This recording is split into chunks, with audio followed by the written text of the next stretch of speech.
So conflict transformation, as we already started to consider, is that it's a way of looking at things more holistically. Over the rest of this week, we will go into this in more depth and detail. But conflict transformation is a way of looking at things that holds together the immediate situation, what are the issues underneath, and what is the context that this is happening in. Okay? Now I say, wow, what does that mean? That's kind of abstract. Okay? So we'll come back to that.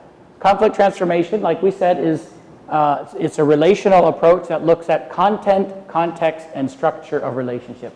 Again, this is the more of the academic sort of person speaking on and explaining conflict transformation.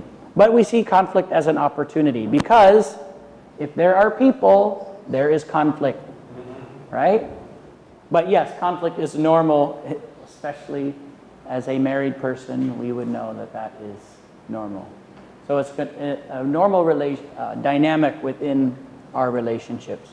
Now, a guy by the name of Ken Sande, who is one of our, who wrote one of the books that we use as a textbook, he says, conflict provides us with opportunities. So what are the opportunities that we have in conflict? First of all, conflict is an opportunity to glorify God. Okay? How will they know that we are Christians? By our love. What does that mean? Dealing well with conflict. Okay? So we can glorify God in how we handle conflict. It is also an opportunity to serve others. All right? To help.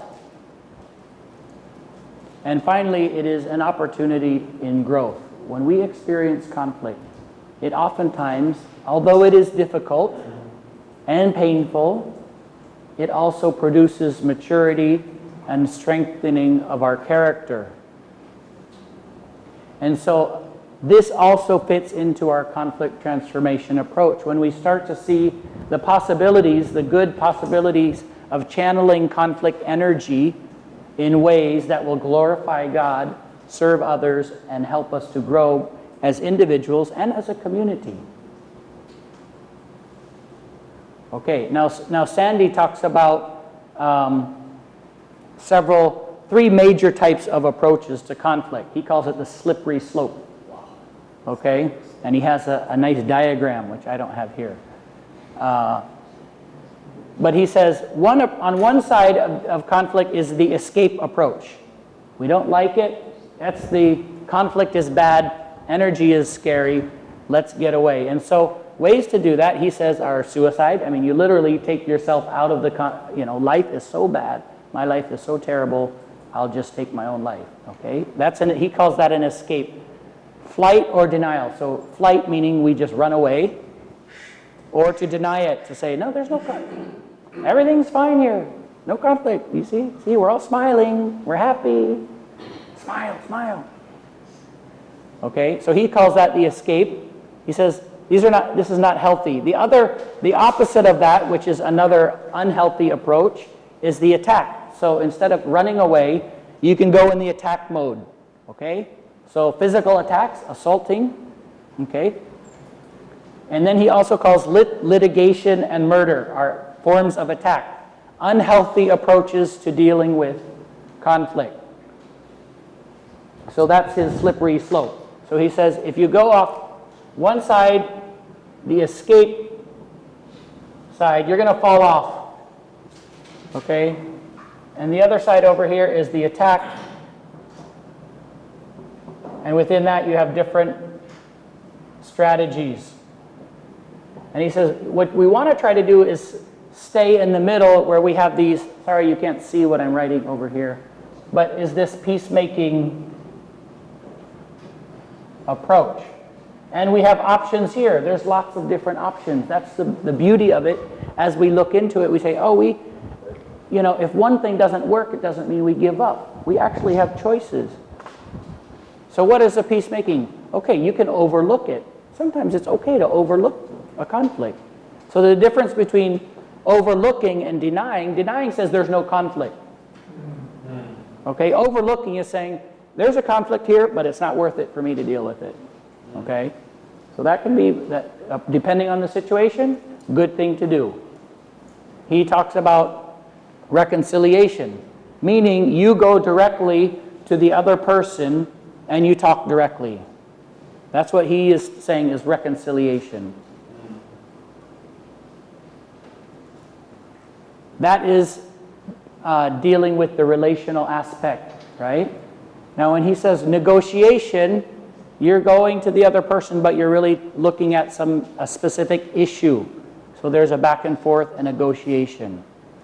At this point, from here, mediation, arbitration, and accountability, this involves a third party, another person.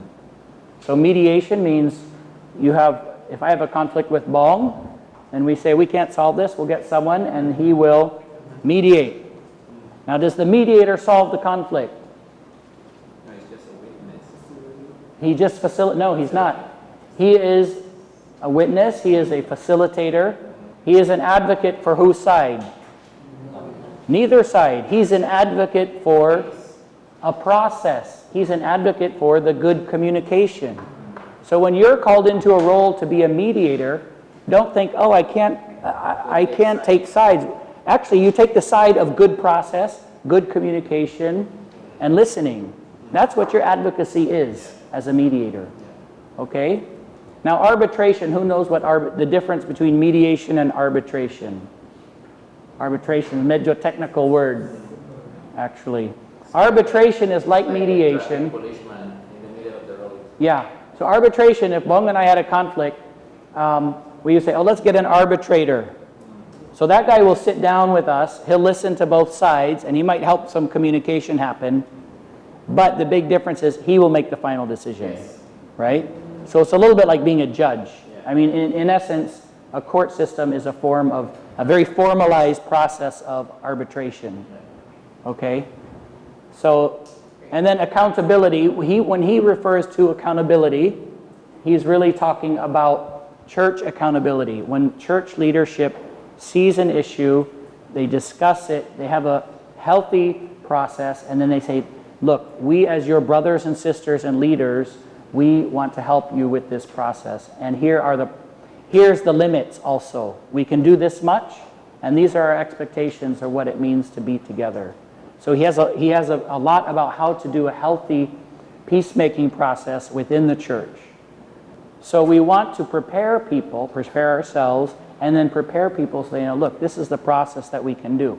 Now, that can be formal, and that can be informal. In fact, most peacemaking is done in the world, 90% is informally.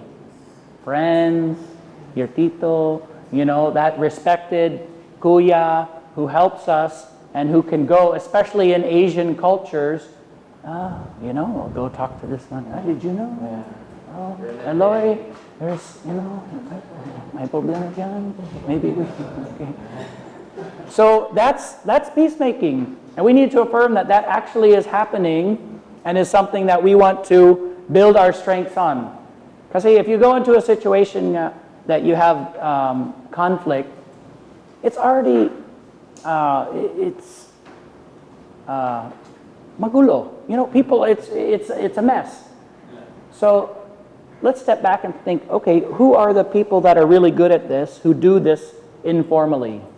They have a lot of trust, respect, right? Those things. Let's try to tap those people. So they will help us become stewards of conflict. So I really like Sandy's concept of stewardship.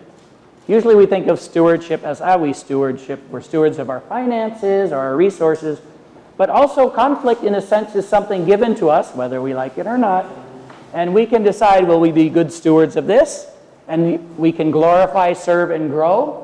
Or will we say, ayoko na, I'm out of here.